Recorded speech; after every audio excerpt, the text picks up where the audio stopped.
Hello students, welcome to my channel. चलिए आज करते हैं एक्सरसाइज 3.4। इसका क्वेश्चन नंबर 1 में क्या कहता है, टेल वेदर द फॉलोइंग। इसने कुछ स्टेटमेंट्स दी हुई हैं, बातें कही हैं, जिसमें वो कहता है कि इनके बारे में आपने बताना है कि जो फॉलोइंग स्टेटमेंट्स हैं, is certain to happen, impossible, can happen but not certain. इनका मीनिंग क्या है?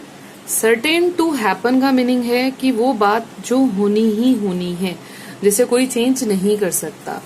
जैसे sun rises in the east, sun जो है हमेशा ईस्ट से ही राइज या उगता है, तो वो होना ही होना है अगली मॉर्निंग। वो कभी ये नहीं है कि नहीं होगा, वो होगा ही होगा। इम्पॉसिबल है, जो कभी भी नहीं हो सकता है। तीसरा है can happen but not certain, कि हो भी सकता है और नहीं भी। चांसेस हैं उसके, जैसे आज बारिश हो सकती है, चांसेस भी हैं और नहीं भी। तो यही आपने जो स्टेटमेंट्स दी हुई हैं उसके बारे में बताना है। जैसे फर्स्ट पार्ट में क्या कहता है, you are older today than yesterday. आज आप बड़े हो चुके हो कल से, यानी कि कल जो था, जो बीत चुका है, और उससे तो आज आप बड़े हो चुके हो ना। मान लो कल आपका बर्थडे था, येस्टरडे क्या था आपका? बर्थडे था आपका, और आप हो गए थे पूरे 14 साल के पूरे। तो आज अगले दिन आप एक दिन बड़े हो गए ना, 14 ईयर्स और एक दिन के हो चुके हो, यानी कि ये होना ही होना है। तो ये क्या आएगा? सबसे पहले वाला आंसर सर्टेन टू हैपन, की ये तो होना ही है।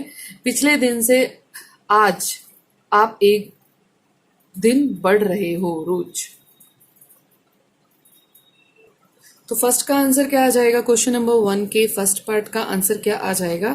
सर्टेन टू हैपन, की ये तो होना ही है। ठीक है, इसके बाद इसका सेकंड पार्ट देखो, a tossed coin will land heads up. जब आप एक कॉइन को टॉस करोगे, देखो ये आपका कॉइन है, इसके दो साइड होती हैं। ये जिस साइड आपका ये एम्बलम बना हुआ है, ये आपकी कौन सी होती है? हेड। और जिस साइड आपका कॉइन के ऊपर नंबर लिखा हुआ है कि कितनी करेंसी, कितने रुपए की है, 2 है, 5 या 10 है, ये आपकी टेल हो जाती है। तो जब आप कॉइन को टॉस करोगे तो हेड आएगा। क्या ये जरूरी है हर बार हेड आएगा? हो सकता है आपका टेल भी आ जाए। तो a tossed coin will land heads up, कि हमेशा हेड आएगा? नहीं, ऐसा जरूरी नहीं है, हो सकता है और नहीं भी हो सकता। तो सेकंड का आ जाएगा आपका answer can happen but not certain, but ये जरूरी नहीं है। थर्ड पार्ट देखते हैं, a die when tossed shall land up with 8 on top. Die क्या होती है आपकी? डाइस, इसे डाई या डाइस कहते हैं, जो आप लूडो में खेलते हैं। तो ये कहां से नंबर स्टार्ट होते हैं? 1 से स्टार्ट होते हैं, 2, 3, और क्या होता है इसमें? 4, 5 और 6। मैक्सिमम नंबर इसका 6 होता है, 1 से लेकर के 6 तक। इसमें 6 के बाद कोई डिजिट नहीं होती। तो इसने पूछा है कि जब डाई को हमने इस तरह से टॉस करके फेंका, तो क्या इसके जो टॉप पर 8 आएगा? तो वो इम्पॉसिबल है, वो कभी भी नहीं आ सकता। तो थर्ड पार्ट का आपका आंसर क्या आ जाएगा? इम्पॉसिबल।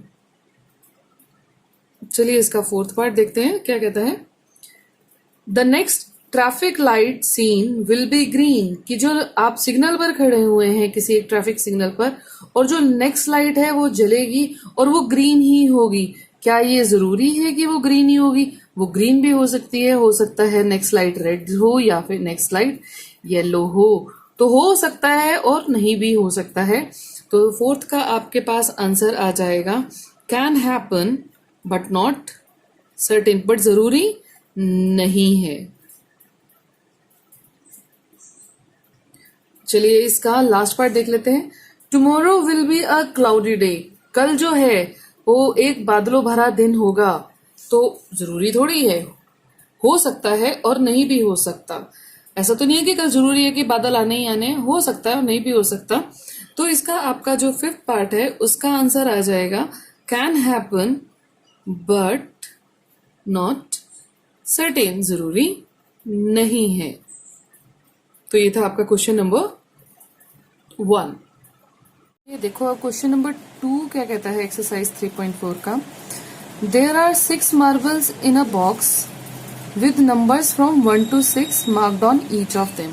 आपके पास एक कोई बॉक्स है, उसके अंदर मार्बल्स डाले गए हैं। कितने डाले गए हैं? टोटल 6 मार्बल, यानी कि कंचे भी हो गए, कांच के बने हुए या कुछ भी पत्थर के टुकड़े। उनके ऊपर मार्क किया गया है 1 2 3 4 5 और 6। इनके ऊपर मार्क किया गया है कि ठीक है।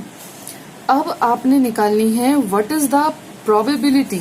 आपने निकालना है प्रोबेबिलिटी। प्रोबेबिलिटी क्या होता है? संभावना किसी की होने की, कि वो हो सकता है तो कितनी बार हो सकता है, संभावना या फिर चांसेस की। जो भी काम आपको दिया गया है उसके होने की कितनी संभावना है या कितने चांसेस हैं। तो कहता है कि what is the probability of drawing a marble with number 2।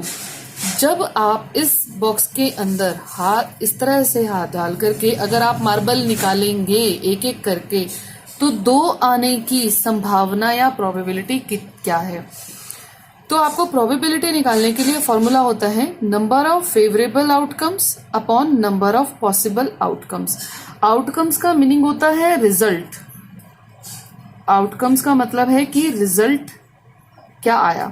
जैसे यहाँ पर पहले हम नंबर नहीं निकालेंगे, पहले हम टोटल पॉसिबल आउटकम्स निकाल लेंगे कि कौन कौन से रिजल्ट आ सकते हैं जो पॉसिबल आउटकम्स है। अगर आप इसमें से बॉक्स में से एक एक करके मार्बल निकालेंगे तो कौन कौन से मार्बल आएंगे हाथ में, तो वो होंगे हमारे 1, एक आएगा, हो सकता है दूसरी बारी मैंने हाथ डाल के निकाला तो 2 आ जाए, 3 आ जाए, 4 आ जाए, कुछ भी आ जाए। तो हम इसे सीक्वेंस में निकाल देते हैं कि 2 आ गया, 3 भी आएगा एक बार, 4 आएगा, 5 भी आएगा और 6 बार में 6 ही मार्बल निकलेंगे ना, और कोई मार्बल तो है नहीं। तो जो पॉसिबल आउटकम्स है कि पॉसिबल यही रिजल्ट होंगे 6 के 6, एक एक बार में एक निकलेगा। तो टोटल कितने हो गए? नंबर ऑफ पॉसिबल आउट कितने हो गए हमारे पास? 6। अब आ गया फेवरेबल आउटकम्स कि जो मेरे फेवर में होंगे। उसने पूछा है 2 आने की क्या संभावना है।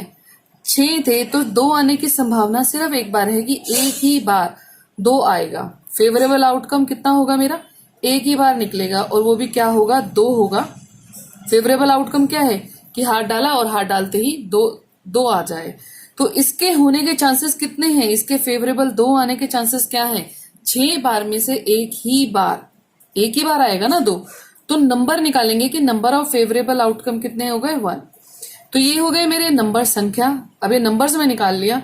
नंबर ऑफ फेवरेबल आउटकम्स 1 और पॉसिबल आउटकम्स कितने हो गए? 6। तो यहाँ पर हम नंबर ऑफ फेवरेबल आउटकम्स की जगह लिख देंगे 1 और अपॉन में कितना आ जाएगा? 6। तो आपकी निकल आएगी प्रोबेबिलिटी। तो हम निकालेंगे, लिखेंगे कैसे? प्रोबेबिलिटी ब्रैकेट में लिखना है। किस चीज की प्रोबेबिलिटी निकाल रहे हैं कि 2 दिखाई देने की। अपीयरेंस ऑफ 2 इक्वल्स टू कितनी आ जाएगी? 1 है upon total number of outcomes कितने होंगे? 6। तो ये था आपका क्वेश्चन नंबर 2 का फर्स्ट पार्ट। इसी तरीके से सेकंड पार्ट में आप डायरेक्ट कर लेते हैं कि what is the probability of drawing a marble with number 5। 5 number का मार्बल आने की कितनी संभावना है? टोटल पॉसिबल आउटकम्स तो यही है 6, और कितने हैं ये? 6। तो हमारे पास 5 आने की भी एक ही बार संभावना है। जो मेरा फेवरेबल आउटकम है कि एक ही बार आ सकता है वो 6 में से। तो प्रोबेबिलिटी क्या हो जाएगी उसकी प्रोबेबिलिटी आपके पास हो जाएगी। प्रोबेबिलिटी ब्रैकेट में लिखेंगे क्या? अपीयरेंस ऑफ 5 आने की प्रोबेबिलिटी क्या है? टोटल है 6 आउटकम्स और 5 आने की सिर्फ एक ही चांस है। तो ये आप निकल आती है आपकी प्रोबेबिलिटी 5 आने की, 5 नंबर वाला मार्बल आने की। चलिए अब देखते हैं एक्सरसाइज 3.4 का क्वेश्चन नंबर 3। देखिए इस क्वेश्चन नंबर 3 में कहता क्या है? A coin is flipped to decide which team starts the game. एक कॉइन को फ्लिप किया गया इस तरह से और ये डिसाइड किया गया कि कौन सी टीम गेम को स्टार्ट करेगी। तो what is the probability that your team will start. तो आपकी टीम स्टार्ट करेगी उसकी कितनी संभावना है। तो प्रोबेबिलिटी निकालने के लिए आपको पहले बताया फॉर्मूला क्या होता है। नंबर ऑफ फेवरेबल आउटकम्स, जो मेरे फेवर में आने वाला रिजल्ट है, अपॉन में नंबर ऑफ पॉसिबल आउटकम्स की टोटल कौन कौन से आउटकम्स या रिजल्ट हो सकते हैं। जैसे जब एक कॉइन को टॉस किया जाए तो आपके पास या तो हेड आएगा या फिर टेल। तो दो ही आउटकम्स हैं, दो ही रिजल्ट हो सकते हैं। आउटकम्स का मीनिंग क्या है कि रिजल्ट, तो दो ही रिजल्ट हो सकते हैं, या तो हेड आएगा या टेल। तो पॉसिबल जो आउटकम्स हैं वो एक हेड है और दूसरा टेल है। तो कितने हो गए ये संख्या में? दो। तो हम निकालेंगे जो नंबर ऑफ पॉसिबल रिजल्ट्स हैं कि वो दो हैं। हमारे पास नंबर्स आ गए, हमने संख्या में निकालने हैं क्योंकि नंबर दिया हुआ है। पहले हम निकालेंगे कि पॉसिबल कौन कौन से रिजल्ट हैं, फिर उनकी संख्या लिखेंगे कि वो कितने हैं। इसी तरीके से जो मेरे फेवर में आने वाला रिजल्ट है, सपोज मेरी टीम ने हेड चूज कर लिया या टेल, एक ही चीज वो चूज कर सकती है, तो मेरे फेवर में आने वाला रिजल्ट क्या होगा? फेवर में आने वाला रिजल्ट या फेवरेबल आउटकम या तो हेड होगा या जरूर लिखेंगे, या फिर टेल होगा। एक ही है, दोनों में से एक होगा ऑप्शन और में। तो कितनी संख्या हो गई फेवरेबल आउटकम्स की मेरे? तो नंबर ऑफ फेवरेबल आउटकम्स हो गई मेरी संख्या एक, कि दोनों में से कोई एक है, तो एक फेवरेबल आउटकम हो गया। तो अब मेरी जो प्रोबेबिलिटी है संभावना जीतने की टॉस को, वो कितनी हो जाएगी? मेरे फेवर में आने वाले रिजल्ट हो गए 1 अपॉन में, और जो टोटल रिजल्ट हो सकते थे वो है 2। तो जो मेरी प्रोबेबिलिटी है टॉस को जीतने की वो हो जाएगी 1/2, यानी कि दोनों में से एक चांस बनेगा मेरा जीतने का टॉस को। 1/2 यानी कि 50%, इसे हाफ भी कहते हैं, यानी कि मेरा टॉस जीतने के चांसेस पूरे 50 हैं। इसी तरीके से अगर मैंने हेड चूज किया है तो दूसरी टीम ने टेल किया होगा, उसके भी पूरे 50% या 1/2 प्रोबेबिलिटी होगी। तो ये एक तरह से आपकी संभावना के बारे में बात कर रहा होता है कि कितने परसेंट चांसेस हैं आपके किसी भी काम के होने के। तो ये थी आपकी एक्सरसाइज 3.4।